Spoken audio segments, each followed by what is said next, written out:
Welcome into the Blurred Wire. Today we are talking. So it's like the middle of June. No, not the middle of June. We're at the end of June, halfway point through the year. And a lot of other video creators like Sean Chandler is a guy I really love and follow. They're doing their best movies of the year so far list, like kind of a midway point. And so I thought I don't really have enough movies that I've seen this year to even do like a top five midway, top 10 midway through this year. But since we kind of started this year, I thought it'd be cool if we went back to 2023 and did our top movies for 2023 and then maybe came back and did the top movies for 2024 towards the end of the year. So, first of all, welcome in my amazing co-host Ty. How are you doing? How's life been? Movies. I'm Movies is feeling right. I'm feeling great. I'm feeling energized and very excited to talk so positively about five movies that I loved from last year. Right? And I mean, it's gonna be well, I'll get into it once I talk about my top movie because I don't want to give it away too fast. But I guess before we dive fully in, Hmm. I'm going to give one honorable mention because I have to at least bring it up Of and course. say Tourist Guide for Love because it came out on Prime Video, I think, last year, and it is the cutest rom-com I have seen in a very long time. And it is my wife's favorite movie from last year. And maybe one of her favorite movies. I don't know if all time, but it's definitely probably one of her favorite rom-coms.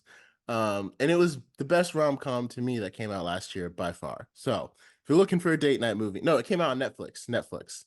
I think that movie is the reason why she made us get Netflix back. Because I used to share my Netflix with Ty, and it was like a great arrangement. And then It Netflix was did great. their Wi-Fi thing, and so we went They without shut us out. Netflix. Yeah, they completely shut us out. So out of spite, because it's the kind of person I am, I was like, no, I'm not going to do Netflix at all for a whole year. On And then principle alone, on no Netflix. principle. And then my wife was like, yeah, that's not going to happen. We're going to get Netflix back because I want to watch Tourist Guide Absolutely. for Love. It was kind Absolutely. of like, I'm going to be doing this and it's going to be charging your card anyway. So you can either pretend like you don't know or just get on board because we have it. Right. I'm just giving you the warning that your card will be charged Yep. monthly from now on. Yep. Yep. Uh, So, if I may also, uh-huh. I know originally I said I didn't have something, but I was thinking about it. There is a movie. It didn't come out last year, but it's a movie that I saw for the first time last year that I'd like to throw in as an honorable mention. Hmm. Um, 13 Going on 30, starring Jennifer What? Gardner with And Mark Mark Ruffalo. Ruffalo? I had never seen it What? before, had no interest in seeing it before. I watched it. It is easily a top 10 movie of all time for me. I have watched it, no lie, Wow. 15 to 20 times last year. I cry every single time. I love that movie so, so much. That is very funny. That is extremely funny and pretty topical. Have you It ever is such a good movie. did you see Jennifer Garner as Elektra back in the 2003 Daredevil? And So yes, I yeah, watched 13 Going on 30 and then I went back and I was like, I'm on the Jennifer Gardner Garner kick. I was hype like, train, oh, yeah. I never saw Elektra. I'll watch that. I fell asleep multiple times watching Elektra. It Yeah, was Elektra so was hard. boring. I could not get through it. Even though wasn't she also in the Ben Affleck Daredevil Yeah, movie she was in as Daredevil Elektra? as Yeah. Elektra, yeah. Elektra was a spinoff of Daredevil. And it did not do well. Is I don't know if it was going to become its own like universe, but that's probably where they were headed. So I guess, and if you decide to see Deadpool and Wolverine while you're on this Jennifer Garner kick, if you Mhm. haven't seen Daredevil, add that, and then make sure you go watch The Adam Project as well on Netflix because Jennifer Garner's in that movie, and the same Mhm. guy who directed it with Ryan Reynolds is also directing Deadpool and Wolverine. And apparently, Jennifer Garner is coming back as Elektra in Deadpool and Wolverine. It's not a spoiler because it's well known and well documented that people know that. So, She um, is? yeah, she is. It's part of I the have multiversal hijinks. That I had no idea that that was. Hmm.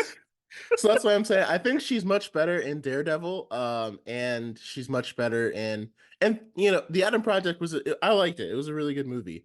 That's where Walter Scobell, who plays Percy Jackson in the Disney Plus series, he like that Oh, was his first role in that that was his movie. So first. Okay. yeah, I'd recommend checking it Interesting. out. It was a good movie. Well, next time Um, I'm after my 31st viewing of 13 going on 30, I will probably want to watch another Jennifer Gardner movie. yeah, So, yeah, you got time before Deadpool and Wolverine. Those are the yeah. so if you're listening, those are your essential watches for Deadpool and Wolverine in this specific order. 13 going on 30, um, Daredevil, Elektra. Even though you will fall asleep, you still have to at least start it and Mhm. then watch the Atom Project, and then you're ready for Deadpool and Wolverine.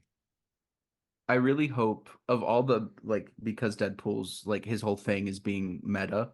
I hope if they're gonna make any meta references, I really hope it's to 13 going on 30 now. I feel like with Mark Ruffalo in it, and because he's the Hulk, like I feel Because he's like the Hulk. the Yeah. jokes are right there. Right. Absolutely. So yeah, I guess we'll see. But anyway, we've got a lot of movies to get through. So we're gonna go ahead and that was a very Let's long get intro. started. Yeah. But we're gonna go ahead and get started with our number five picks. And so we'll probably rotate going first each time.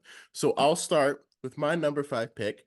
Um, I almost had Mission Impossible Dead Reckoning in here because I Hmm. really did like it. Um, but it kind of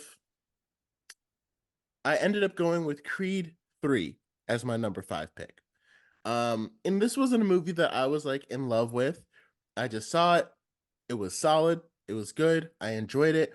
And I think the difference is like obviously Dead Reckoning has a lot of nonstop action. And Creed 3 has a lot of action too.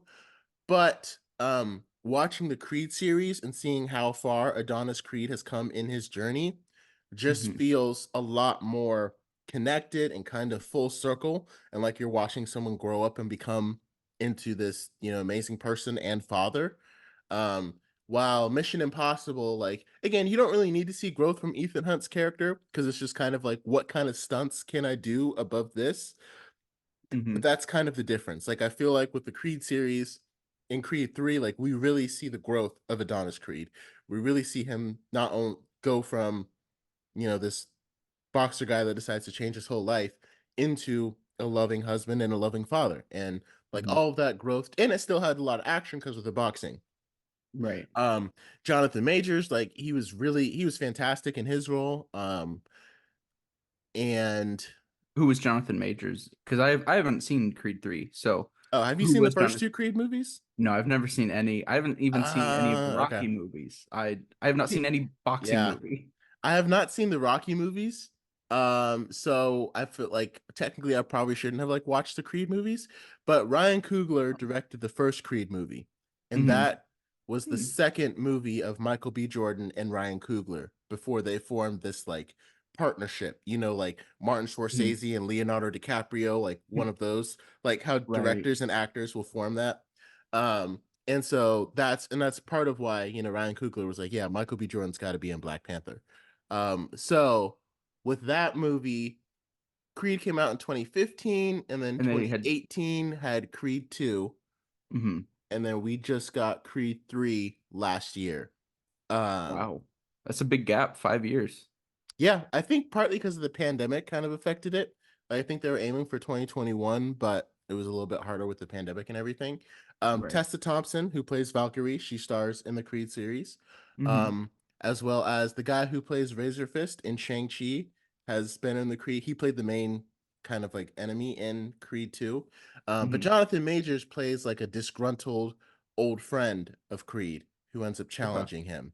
And like obviously all the Creed boxers get like jacked for the role, but Sure. man, Jonathan Major, he got so jacked. Like I think this was the first one where you were actually nervous for Michael B. Jordan because he looked bigger in like literally every single way. Yeah. And it was like, oh crap. Like he's He gonna get even grew a knocked couple out. inches taller. Yeah, somehow. I was like, I don't see how he's gonna win this. So again, it's a very like it's much more of a family movie than it is a boxing movie. It's Oh, very okay. heartwarming. I remember when I was gonna go see it with my friends, and it was just kind of like a win when we were like, "Hey, you guys want to go see Creed 3?" And she's like, "That's the movie where Michael B. Jordan doesn't have his shirt on for like half the movie, right?" And I was like, "Yeah, pretty much all the Creed movies." And she was like, Yep. "I'm in." Let's go. And her husband was like, I guess I'm going to. So but yeah, no, we had a great time. I just remember really enjoyed it in the theaters. And I think that's just the difference. Like, again, Mission Impossible movies aren't designed to be heartwarming. Totally get it. They're just designed to be like action, action, action.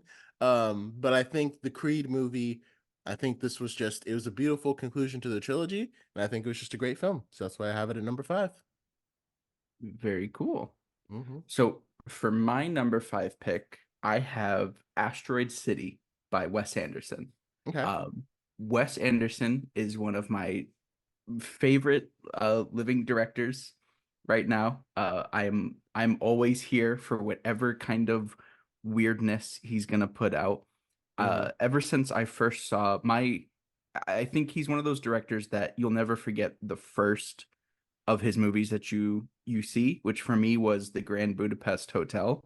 That will the color in that film is like the plum is ingrained into my brain. I will never unsee it. I will always associate that color Yeah. um with the movie.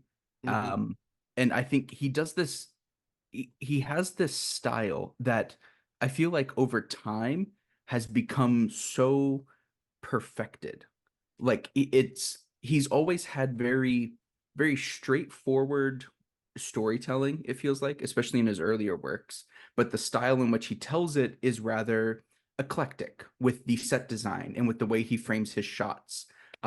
Everything is always very centered. Every shot feels like it is the focus is not like following the rule of thirds. It is right dead center, the Yeah. exact pinpoint of the screen. And it makes everything feel like an interactive like toy world. Like it's, when you played with toys as a kid, like it feels like that has come to life. And he's just Hmm. doing this, but with adult storytelling. Yeah. And it's but with Asteroid City, ever since his previous movie, The French Dispatch, that was an anthology movie. A lot of different stories thrown together, and it felt like the most Wes Anderson's ever been, because it felt like the eclectic style of his cinematography and his set design bled into the structure of the movie, with all of these little vignettes of storytelling themselves feeling eclectic. And I didn't care for that as much. I prefer the straightforward storytelling of Hmm. his earlier works. And so that's why it didn't land for me. So I love that Asteroid City feels to me like it better blends those two. It feels almost like a meta narrative because it's a movie about a play, about like a biopic of a play called Asteroid City.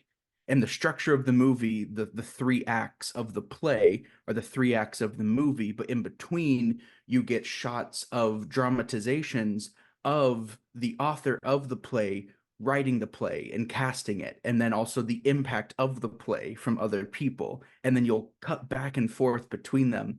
And so in doing so, you have the straightforward narrative of the movie itself, this small like New Mexico town that is holding like a little um a science award show for, not award show, but like a award ceremony for these incredibly gifted high schoolers, and then an alien appears and it's dealing with that. But then but then also you have Jason Schwartzman dealing with the loss of his wife. But then on the outskirts, you see how somebody dealing with loss in their personal life would write about somebody dealing with loss and how those two connect. And so in a way, it feels like Wes Anderson is talking about his own creative process in storytelling. And it's really cool and it's funny in this dry, Yeah.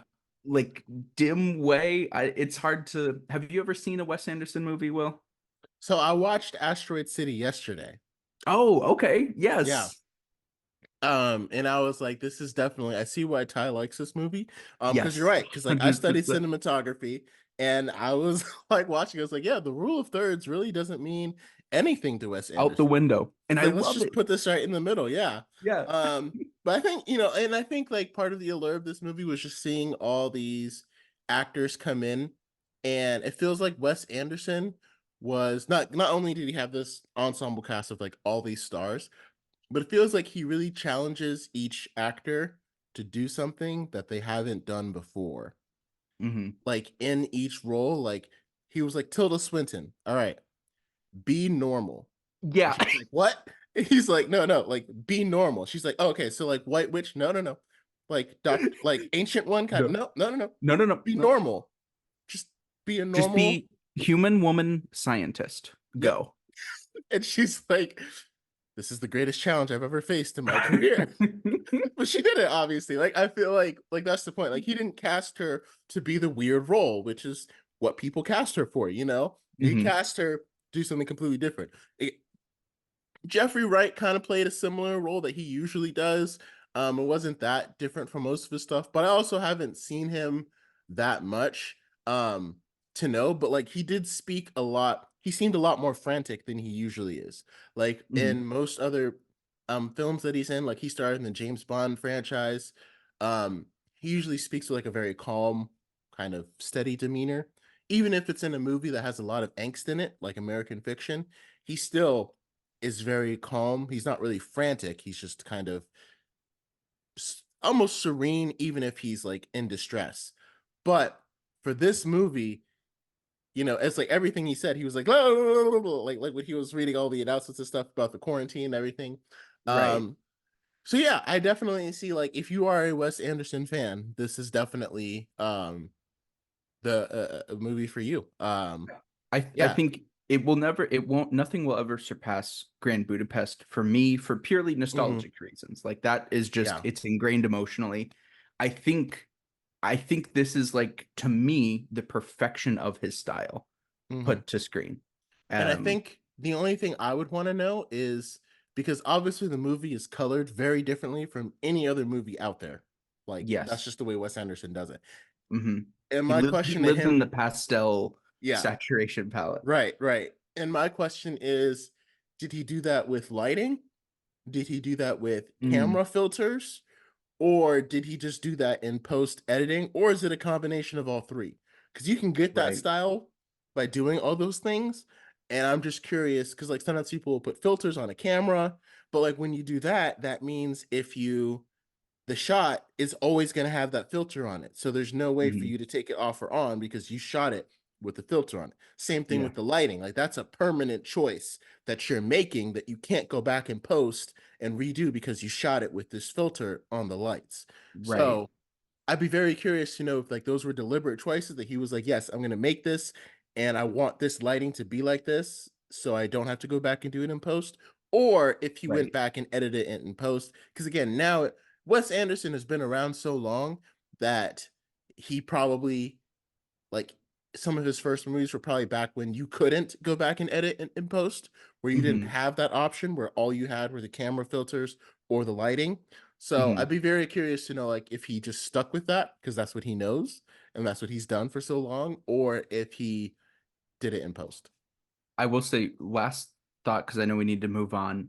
Just while we're talking about lighting, there's that scene where after the award ceremony where they're all having like lunch in the picnic and it's underneath like the terrace and Mhm. there is like the checkerboard lighting pattern.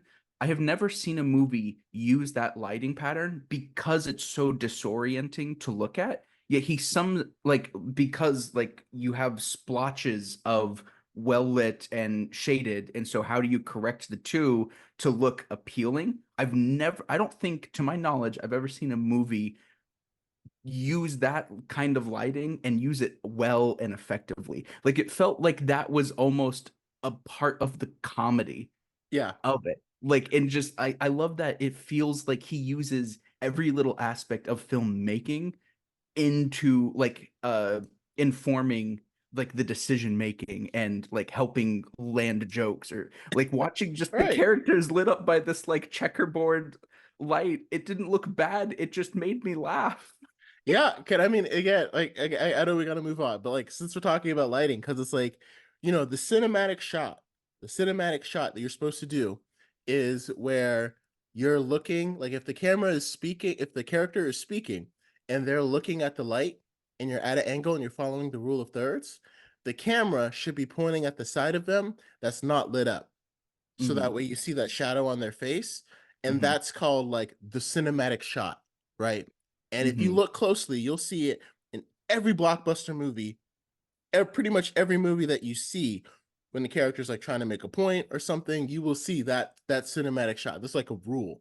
Right. And Wes Anderson didn't do that once in Nope. Asteroid City. All of his Everything was like shots evenly are lit. are It's like, straight yeah, straight on. yeah, It's evenly I'm lit, looking just directly at the camera for every shot.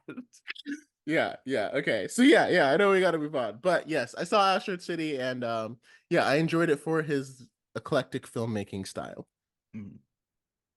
All right, moving on to number four. So what do you have for number four? Okay. So for me, I have Greta Gerwig's Barbie. I love this movie was such a treat. And I will say that it was something that I was so nervous for, like going in. Like I wanted it to be good. It's been a while since I felt so strongly that I just want a movie, like please be good. Like I just want this movie to be really good. And Hmm. it really feels like it landed. I had not seen any previous Greta Gerwig movie. I'd never seen Lady Bird. I'd never seen the more recent Little Women Yeah. that she had done. But this, I feel like it made me instantly a fan.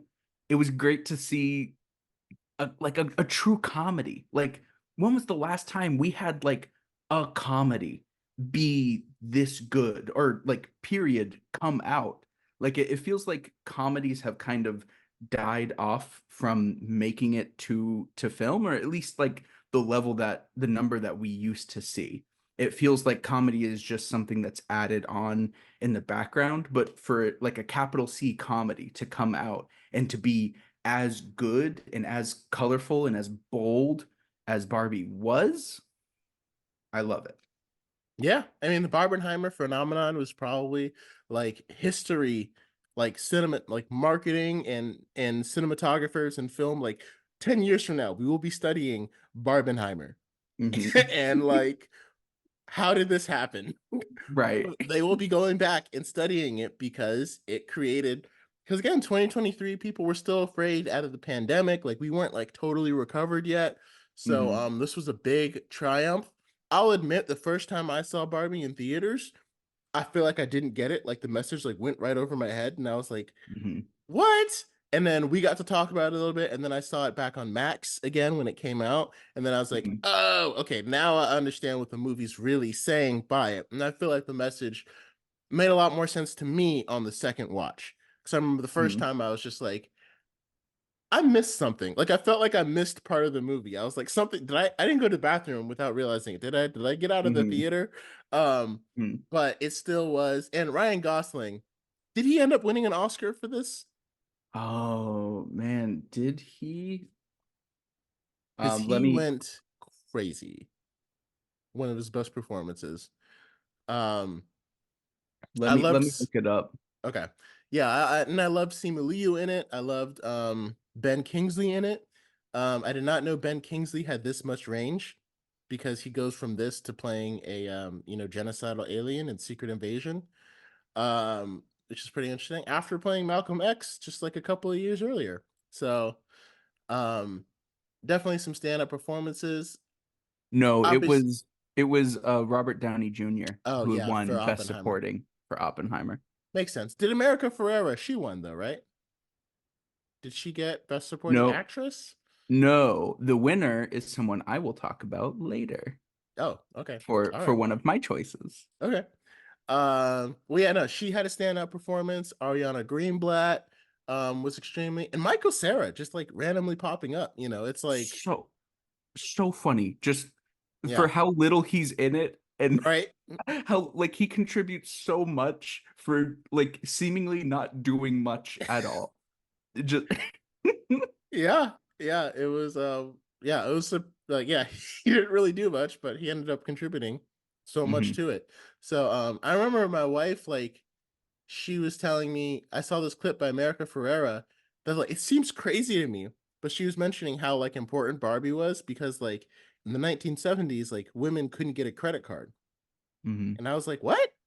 Like, what do you mean? Like, it's like I didn't even like fathom that idea. mhm, But they're like, no, yeah, if you didn't have a man to co-sign, you couldn't get a credit card in the 70s. Meanwhile, Barbie was driving airplane, was a pilot, and a nurse and a doctor who obviously would be able to get a credit card. So it was like, oh wow. Like I had never even like fathomed that because like nowadays, like my wife probably has more credit cards than I do. Like her credit is better than mine. So like I mhm, can't imagine a world where like I need her to co-sign for me. You know what I mean? Like mhm. Yeah. so yeah, just a very yeah, Issa Rae, that's what I was thinking. Issa Rae, I really liked her performance as well, especially when we Mhm, got to the end and she realized that like, hey, we can't keep going like this either. We need to make sure the Kens feel like they have a place in Barbie Land too, even if it takes a minute for us to really get there. mhm. Okay, so for my number four, I have a movie that it's really a shame that it ended up being such a box office bomb because I absolutely loved it. And I have The Marvels as number four. And this is coming from a guy who did not like Captain Marvel. I didn't like the way that they portrayed Brie Larson's Carol Danvers.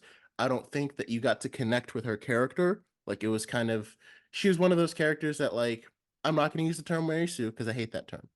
But it was just felt like everything came easy, like super powerful, could do whatever she wanted, was always right, didn't have any flaws, and you can't connect with someone like that. You know what I mean? Like Mhm. it's like you could see all of the flaws in the character, but it's like she was very confident, very arrogant almost, and it was like you could see all those flaws, but they didn't do anything to her character. You know what I mean? Like she didn't challenge them or anything like that. And so it just that whole movie kind of fell apart for me. And Right. even her appearance in Endgame was just kind of like, eh. So like the Marvels, I wasn't totally excited about for a sequel until I saw Miss Marvel. And with Miss Marvel, I felt the plot was a little messy. Like it was hard for me to follow sometimes because it felt like they were doing so much and at the same time not doing a whole lot. But no matter what scene she was in, Amon Villani is an absolute American treasure. And Mhm. she captivated the hearts of anybody that, like, I dare you to watch Miss Marvel and not fall in love with Amon Villani. It is not possible. You will fail. You She will. she is easily my favorite part of the Oh, Marvel. yes. Oh, yes. And Easily. if there wasn't an actor's strike, I firmly believe if Marvel sent her on a press tour, like they could have if they weren't in the actor strike, this movie would Mhm. have at least grossed 500 million because people would have fallen in love with her and wanted to go see her. And Wow. so I think the actor strike affected it more than other factors did because a lot of people talk about like, oh, they didn't like the movie because it didn't like Marvel's falling, superhero fatigue. I think the biggest factor in this movie not succeeding was the actor strike. Because at the time, actors couldn't promote their movies. Because remember, it started right when Oppenheimer came out. So they had already finished all their press tours and then they left in the middle of it and Oppenheimer came out and it still was super successful because we had already seen all the huge press that they were doing for it. And the actor Right. strike didn't get resolved until the Marvels had been in theaters for like a month or so. Mhm. So, but even just besides how great Amon Villani was, I think the entire and I think if you don't see Miss Marvel, you're not gonna love it as much because her family's in it as well, and seeing them interact with Nick Fury, like it's really funny and it's just such an enjoyable moment. Like I thoroughly this might be the most enjoyable moment I had in the theater last year. Like I just enjoyed being there, enjoyed watching it. Wow. I was along for the ride. Yeah, and I also felt like they fixed everything I didn't like about Captain Marvel. They gave Carol Danvers a good reason for being away from Earth for so long. They gave consequences to her actions, they gave consequences to her arrogance, and made her have to learn to be more humble because of something she did that caused a huge catastrophe. Mm-hmm. Um, and the plot itself made sense. I wasn't expecting them to be able to weave all these storylines together, but Nia DaCosta did in a very short period of time because the movie is probably one of Marvel's shortest at only an hour 45. Mm-hmm. I was like, how is the bangle gonna connect to all their light powers and the jump points? But by using the jump points, which is something already established in the Marvel Cinematic Universe, it connected well with the Bengals. Makes sense that the Bengals created all the jump points. And because Monica and Carol have light-based powers, Nick Fury asked them to check out the malfunctioning jump points, and boom, they're all connected. And it I think the two things that kind of hold the movie back is it kind of refuses to sit still. Like every single moment is like pretty much action. There's only a couple of moments where Carol like stops and like takes a breath. You know what I mean? Um and like that breakneck pace works really well for Infinity War. And I think this movie could have benefited from just a couple, like the action in it was fine. There was plenty of it. I think it could have benefited from just a few more sit down, like slow up, like just slow yourself. It's okay. Like you got, Hold up now. yeah. Like you could have added a 15, like if they added a 15 minutes of more like, emotional, just like talking scenes. Mhm. Again, I am not the guy who says a movie needs more talking scenes. I am always action, action, action. But I probably would have added just a couple more talking scenes, just a couple more to kind of slow everything down because it was very extremely fast paced. Um, and then I think the biggest flaw in this movie is definitely the villain. I think like she's almost worse than the Guardians of the Galaxy villain because most people say that Guardians of the Galaxy is amazing, but Ronan kind of holds it back because he's just like generic evil. And like in this case, to me, Zoe Ashton's character, Darben, I understood her motivations and I understood what she was trying to do, and I understood how the Bengal was going to make it happen. I think the problem is just her character came off as very bland and just kind of, I don't even know if one dimensional is the right word, but it's like it was just awkward to see her on screen sometimes. I liked how powerful she was. I loved how they chose a character who would be able to absorb Captain Marvel's powers because when you create a character that incredibly powerful who could potentially rip off Thanos' head, it's like what do you do? Like who's going to be her villain next? And why does she Right. even need a team of two other people when she's like the Avengers in one person? Right. And again, it's Can because single-handedly solve all of their problems. right, right. And again, it's because of the Bengal Mm. um being able to absorb the powers. And so, and that's what I really love about this movie because like all that ultra power she has, they showed it having a negative consequence because she thought, okay, I got all this power. I'm strong enough to just blow up the Supreme Intelligence, and that's what I'll Mm. do, and I'll end the war, and it'll be fine. And there were unseen consequences for that. Like people died because of that. While the Supreme Intelligence was definitely a bad guy, she didn't stick around to try to help fix the infrastructure. She didn't do any of that. She just said destroy, blast away, and it Mhm. kind of helped show that like I said there are consequences to that. So like I said, I think it's definitely the most underrated Marvel movie, especially based upon its box office performance. um Mhm. but it's way high up there for me. Like I said, there's and like Yeah. I love when plots, like my biggest thing is like plot holes. Like I hate them so much because it takes me Yeah. out of everything. So I hated Obi-Wan Kenobi. Um, and I feel like this one didn't really have any. Like I think the explanation on how Carol ignited the sun was a little weak and like, oh hey, well you haven't tried it before. And it was like, what? Um, I feel like a better explanation is like, hey, you could probably reignite it because you have this bangle now, which would have made a lot more sense. So I just kind of pretend that's what she said in my head. Because to me, that just makes You're retconning the movie in your own yeah, head to yeah, make it yeah. fit. Well, that's the only major plot flaw that I really have. Mhm. Yeah, I think the rest of it was was incredible, and I think especially the end credit scene, having Monica land in the Fox universe, which again, it feels like the directors of Marvel aren't really talking to each other. It feels like they're just going to Kevin Feige and saying, "Here's my idea," and he's like, "Okay, how does this connect to this other thing?" And they're like, "I don't know, I don't know. but this is the way I'm going to do You it." tell me, dude. Yeah. And it's like, okay, because like that could have played a role in Deadpool and Wolverine, but it's probably not going to. So it's Hmm. like it feels like this is not something that can be resolved until uh the Marvels 3, which probably won't happen. Hmm. So it's kind of like again, it was a cool thing to do and kind of like weave the stuff together, but it just probably won't end up being a thing. So sorry, I Yeah. know I went for a long time on the Marvels, but I feel like it got so much hate. Um, Hmm. and I'm like, I don't get it because it was a great movie. Like, I'm not gonna talk. I don't want to talk a lot about like the culture war and people labeling stuff as woke, but it's like this movie was not that. It was just an enjoyable movie. Like, it's yeah. But again, I feel like the actor strike is what impacted it the most. Yeah. I think the charm is what holds it on the most for me. I certainly I didn't have as much of a connection as you did to it, but I get being taken by so much of the main cast, especially Iman Vellani's like charisma Mhm. throughout. And I think the best part is like Aman Vellani, like she kind of wanted to be an actress, but she wanted to be Miss Marvel. Like that's Hmm. how she got cast in the role because Miss Marvel has been her favorite superhero for like her entire life.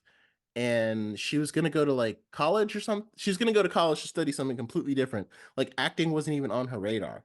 But then when this Hmm. opportunity came up to play Miss Marvel, Hmm. her parents took her to do it, and I'm like, again, she fully embodies the character, and I'm there almost hasn't been a better casting decision in MCU than Amon Vellani because again, like this, the actress that plays Miss Marvel is more concerned about being Miss Marvel than she is about like being an actress. You know what I mean? Like it feels Yeah. like it's not a performance for her either. Like this is just her. Her her heart is in it Oh yeah. 100%, and it Oh yeah. shows in the performance. Yeah. Yeah. So, yeah, someone was bringing up a pretty funny point that's like, okay, yeah, so to watch the Marvels, you got to watch WandaVision, kind of Secret Invasion, Miss Marvel, and Captain Marvel. But then you also got to watch Endgame. But then in order to watch Endgame, you got to so like there's also a lot of lore to like push onto it, and I Hmm. think that didn't help either because all the Disney Plus shows that go into it, like it's hard because like a lot of people haven't watched them. Like, have you watched Miss Marvel? No, Yeah. but again, I don't think you even necessarily need that to appreciate the Yeah. how much everyone cares about it. Yeah, like you didn't need to watch like Creed 1 and 2 to like Creed 3. Like my wife still liked it. And I think you could still like the Marvels, but it's again because there's so much into it when people think that you have to, they're like, "Oh, I got to watch the Marvels and WandaVision." Nah. Okay, whatever. I'm not going to go. Like I think Hmm. that might have contributed as well. Yeah. Maybe. Oh well. Oh well. It'll live forever in my heart. So,